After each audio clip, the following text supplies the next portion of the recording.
Hey, what's up? This is Ricardo at Parts People, and in this video, we'll outline the steps for completing a part replacement on your Dell PC. Visit our website and use this coupon for a 5% off discount.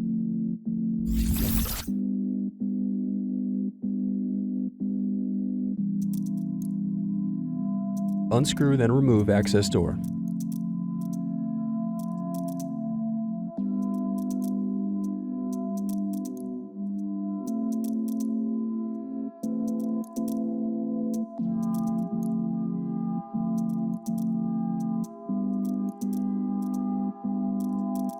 Now unscrew and disconnect battery.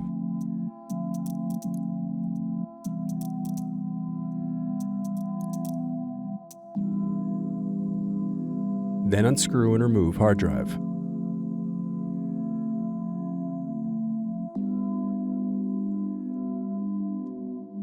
Thanks for watching. Don't forget to like and subscribe if you enjoyed this video.